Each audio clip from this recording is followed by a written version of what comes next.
धर्म में जो ये दिन है, अच्छा कई लोग कहते हैं कि सूर्य के उत्तरायण का क्रम है, ये क्रम है, ये पूजन का क्रम है, तिल्ली के लड्डू का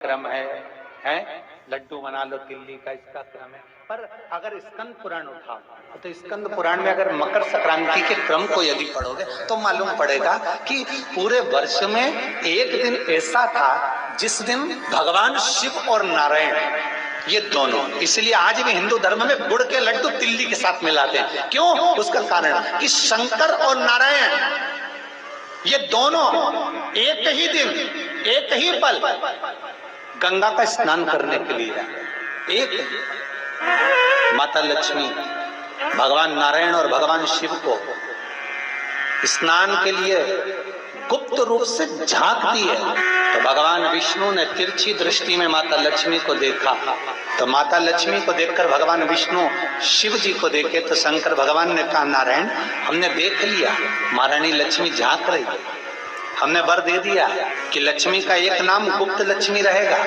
और आज मकर संक्रांति के दिन नारायण और शिव का दर्शन इस लक्ष्मी ने करा है। पर जो गुप्त लक्ष्मी का दान दे देगा उसके घर में कभी कोई बड़ी बीमारी प्रवेश नहीं करेगी। कैंसर जैसा रोग, किडनी और लीवर का रोग नहीं हो सकता। आज भी नियम है कि मकर संक्रांति के दिन एक लड्डू बनाया जाता है गुड़ और तिल्ली का, उसमें 1 का सिक्का 2 का सिक्का या कोई लक्ष्मी उसमें फंसा दी जाती है और लड्डू को पैक कर कर किसी मंदिर में दान दे दिया जाता है। उसको कहते हैं गुप्त लक्ष्मी, जिससे घर में कोई बड़ी बीमारी प्रवेश नहीं। वो केवल मकर संक्रांति को ही होता है। आप लोग दान करते हो मकर संक्रांति में?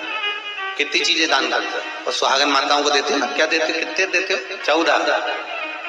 कौन से पुराण में लिखा है कि 14 चीज देना चाहिए? 14 चीजें दान देना है। किस पुराण में लिखा है? कोई तुमसे पूछ सकता है तो महाराज आप कह सकते हो अग्नि पुराण में वर्णन आता है। देवऋषि नारद भगवान विष्णु के पास जाकर पूछते हैं, नारायण कृपा करिए। भगवान विष्णु ने पूछा, क्या बात है, बोलिए देवऋषि नारद क्या चाहते, हमें इतना सा बता दो। शिव जी के यहाँ जाते हैं तो पहले उनके द्वारपाल से पूछना पड़ता है अंदर जाने के लिए। ब्रह्मा जी के यहाँ जाते हैं तो ब्रह्मा जी के द्वारपाल से पूछना पड़ता है। इंद्र के यहाँ जाते हैं तो इंद्र के द्वारपाल से पूछना पड़ता है। हम जितनी भी जगह जाते हैं तो कोई ना कोई द्वारपाल से हमें पूछना पड़ता है अंदर जाने के लिए। भगवान देवऋषि नारद कह रहे हैं, नारायण से कुछ ऐसी कृपा कर दो कि हमें किसी से आज्ञा लेना ही नहीं पड़े। भगवान विष्णु तो उनकी बात को बस थोड़ा सा सुने और अंदर चले गए। नारद जी को लगा हमारा तो कोई जवाब ही नहीं दिया। नारद जी वहीं पर टिक गए, खड़े रहे, नाम जाप करते थे। विष्णु वापिस आए और देवऋषि नारद से कहा, एक काम करो, जब सूर्य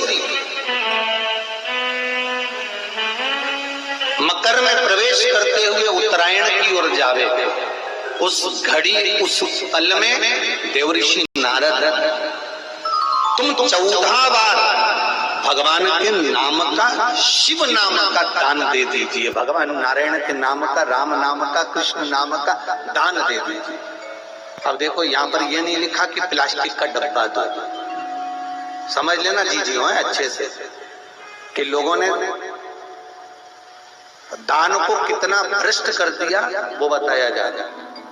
अग्नि पुराण में यह नहीं लिखा कि तुम प्लास्टिक की चाय की चन्नी दो, 14, बाल्टी दो, 14, या प्लास्टिक का डब्बा दो, 14 है। यहाँ पर यह नहीं लिखा है कुछ भी हो। यहाँ क्या लिखा है अग्नि पुराण में कि मकर संक्रांति के दिन जब सूर्य उत्तरायण भाव में प्रवेश करे, मकर में जावे, उस समय पर देवऋषि नारद तुम्हारे मुख से अगर 14 बार भगवान के नाम का दान 14 जीवों को दे आओगे तो किसी भी देवता के पास जाओगे, तुम्हें परमिशन की जरूरत नहीं पड़ेगी, तुम डायरेक्ट प्रवेश कर जाओगे। डायरेक्ट अब तुमको अगर वैकुंठ में डायरेक्ट प्रवेश करना हो तो बिना पूछे, तो उसके लिए कहा ही मकर संक्रांति पे दान दो। तो किस चीज का दान देना है हमारा? प्लास्टिक का डब्बा नहीं, बाल्टी नहीं, चन्नी नहीं, किस चीज का दान? तो कहा अगर देवर्षि नारद आप दान दे रहे हो तो 14 नाम का दान दीजिए। 14 जीवों को नाम का दान दे दो, भगवान के नाम का भजन करो। और अगर संसार के लोग दान दे तो किस चीज का, तो के